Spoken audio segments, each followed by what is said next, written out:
సదాశివసమారంభాం వ్యాసశంకరమధ్యమాం అస్మదాచార్యపర్యంతాం వందే గురుపరంపరాం.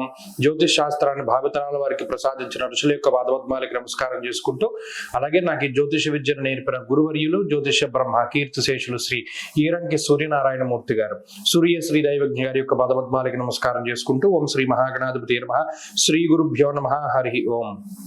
వీక్షకులందరికీ నమస్కారం.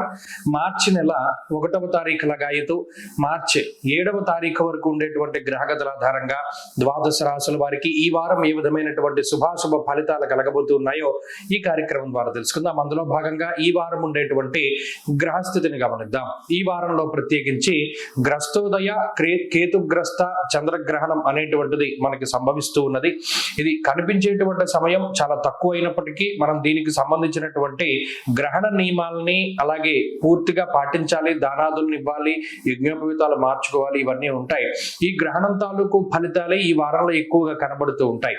ముఖ్యంగా మిథున రాశి యందు గురుని యొక్క సంచారము, సింహమందు చంద్రకేతువుల యొక్క సంచారము, కుంభరాశి యందు రవి, బుధ, కుజ, రాహుగ్రహాల యొక్క సంచారము, మీనరాశి యందు శనేశ్వరుడు అలాగే శుక్రుని యొక్క సంచారంతో ఈ వారంలో గ్రహస్థితి ఉండబోతూ ఉన్నది. ఇటువంటి పరిస్థితుల్లో ద్వాదశ రాశుల వారికి ఏ విధమైనటువంటి ఫలితాలు కలగబోతున్నాయో తెలుసుకుందాం. అందులో భాగంగా మొదటిది మేషరాశి.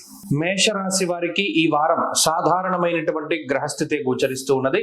ప్రత్యేకించి గ్రహణ గోచారాన్ని అనుసరించి ఉన్నటువంటి పరిస్థితులను చూస్తే పంచమ స్థానమందు చంద్రగ్రహణం ఏర్పడడం మేషరాశి వారికి మిశ్రమమైనటువంటి ఫలితాన్ని ఇస్తుంది.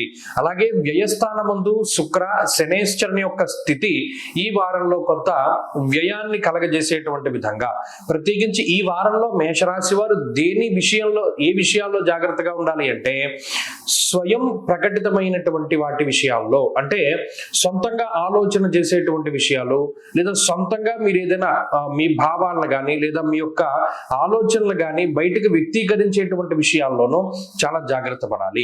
అలాగే ప్రత్యేకించి మీకు మీరుగా తీసుకునేటువంటి నిర్ణయాలు ఏవైతే ఉంటాయో వాటి వల్ల మీరు శ్రమ పడవలసినటువంటి పరిస్థితులు ఏర్పడతాయి. ఇక్కడ పంచమ స్థానంలో గ్రహణం ఏర్పడడం వల్ల వాతాధిక్యం సదాలస్యం మనఃపీడా భయం తదా అన్నది గ్రహణ గోచారం ఏం చెప్తోంది? మానసికమైనటువంటి సంఘర్షణ ఉంటుంది. అంటే ఏ నిర్ణయం తీసుకోవాలి, ఫర్దర్ గా ఎలా వెళ్ళాలి అనేటువంటి మానసిక సంఘర్షణ ఉంటుంది. దానితో పాటుగా ఈ వ్యయస్థానం ముందు ఉండేటువంటి శుక్ర శనేశ్వరుల యొక్క స్థితి ఊహించినటువంటి దానికన్నా ఎక్కువ డబ్బు ఖర్చు పెట్టేటువంటి పరిస్థితులకి కారణమవుతాయి. ఈ రెండు విషయాలే ఈ వారంలో ప్రధానంగా మేషరాశి వారికి కనబడుతూ ఉన్నాయి. అయితే మిగతా గ్రహస్థితి అనగా లాభమందు రవి, కుజ, బుధ, రాహు గ్రహాల యొక్క యుతి ఈ రాశి వారిని కొంతమేరకు కాపాడుతూనే ఉంటుంది. ప్రత్యేకించి లాభమందు ఉండేటువంటి రవి కుజులు ఒక రకమైనటువంటి మనోధైర్యానికి, ఆర్థిక పరంగా నష్టపోకుండా ఉండేటువంటి స్థితిగతులకి వారు కారణమవుతూ ఉంటారో, కానీ ఈ గ్రహణ గోచారం తాలూకు ఫలితాలు ఏవైతే ఉన్నాయో అవి కొంత డామినేట్ చేస్తాయి. కాబట్టి ఈ వారంలో సొంత నిర్ణయాలు ఏది తీసుకోకండి. అలాగే మీ సొంత నిర్ణయంతో ఏదైనా ఒక పనిని ప్రారంభించడం కానీ, పెట్టుబడులు పెట్టడం కానీ, ఎవరినైనా నమ్మి డబ్బు అప్పిచ్చేటువంటి పరిస్థితులు, లేదా ఎక్కడైనా ధనాన్ని మీరు పెట్టుబడి పెట్టవలసినటువంటి పరిస్థితులు ఏవైనా ఉంటే వాటి జోలికి ఈ వారం మేషరాశి వారు వెళ్లకుండా ఉండడం చెప్పదగినటువంటి సూచన.